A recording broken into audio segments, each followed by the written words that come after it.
Hi guys, welcome to the video. Hope you guys enjoy. Let's get right into this. I'm r/am I the asshole. This next post is by u/runlive1056. Am I the asshole for kicking my ex out of my house right before Christmas and suing her? My ex and I divorced about 15 years ago, and we have shared custody of our daughter.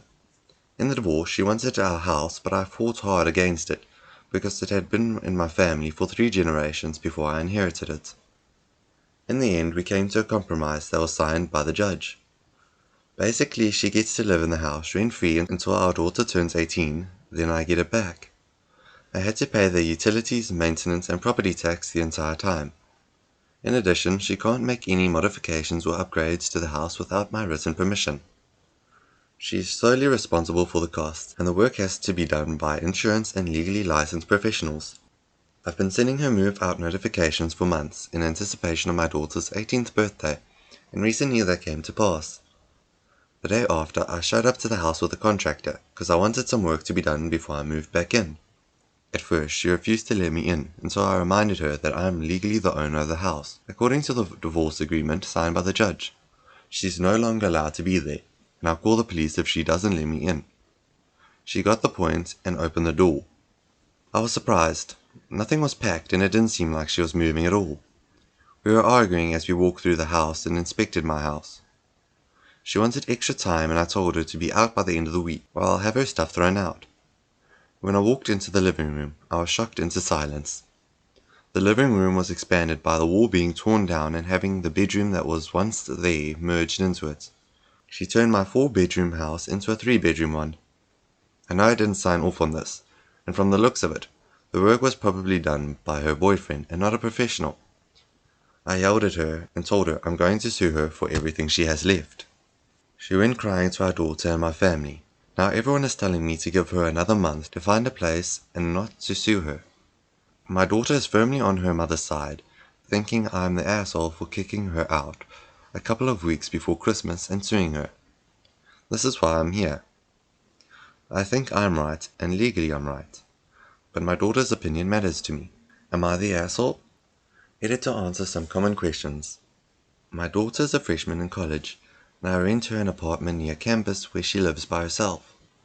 She has a room in my house, and I assume will have a room in her mother's house too.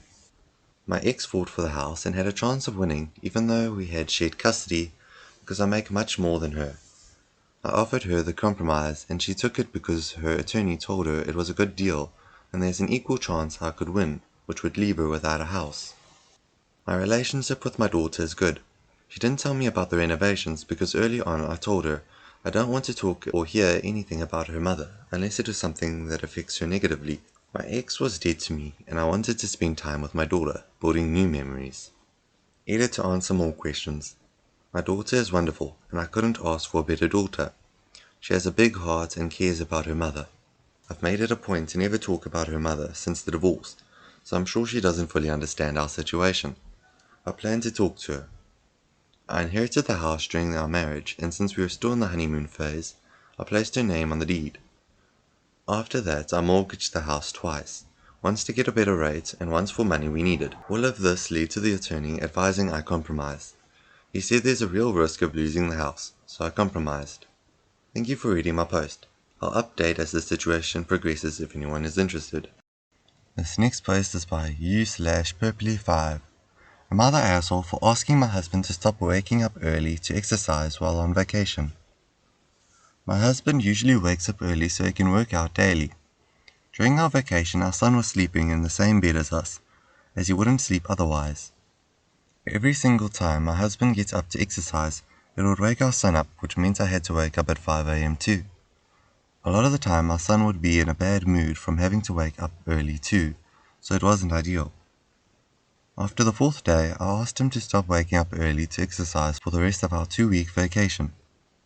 He told me he would be more careful not to wake our son up, but I told him our son would wake up as soon as he left the bed, so he had to stop. We argued over it, but he did eventually agree to stop reluctantly, even though it meant he wouldn't be able to exercise as much as he wanted to without missing his time with his family, which also meant he wouldn't be able to work out with his brother, which his brother was unhappy about. Was I the asshole for making him stop? The next post is by u/noting here 22.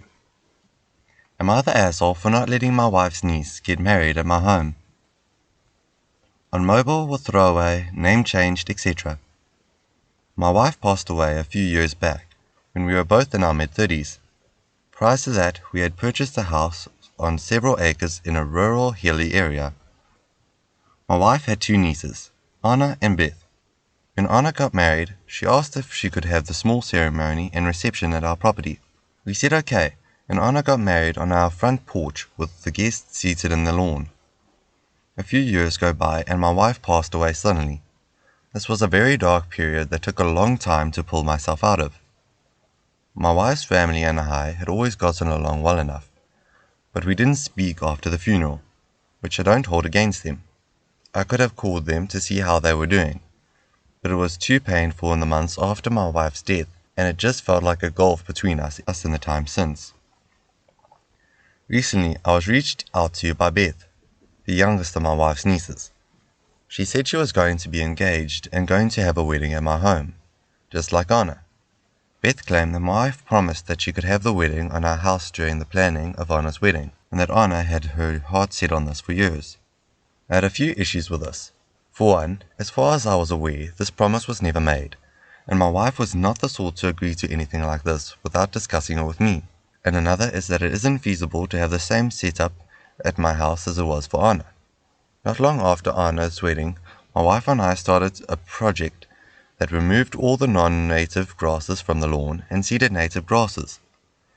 This was a passion project of my wife, and I've maintained the area that my wife and I had them, for a minor change here and there. Lastly, this is my home. I had not seen or heard Beth for years, and having her call me to tell me what she was going to do at my home did not sit well with me. My wife was never especially close with her sister or nieces, and I have probably seen them 6 times total, with most of those occasions related to Anna's wedding, so it really rubbed me the wrong way. I told Beth the wedding could not happen here, since regardless of everything else, the lawn had been turned into a prairie and there is nowhere for the ceremony. Beth just told me I could mow down the grasses and let it regrow after, to which I said absolutely not. I wasn't going to alter the home my wife and I had built for her wedding. Beth flipped out, told me she was promised and that she was counting on having the wedding at my house. I told her in a calm, straightforward manner it wasn't going to happen twice over the protests before I told her my decision was final and hung up the phone. Since then, I had my wife's family, who had not contacted me since her funeral, call me non-stop to tell me how I'm going back on my wife's word and treating Beth horribly.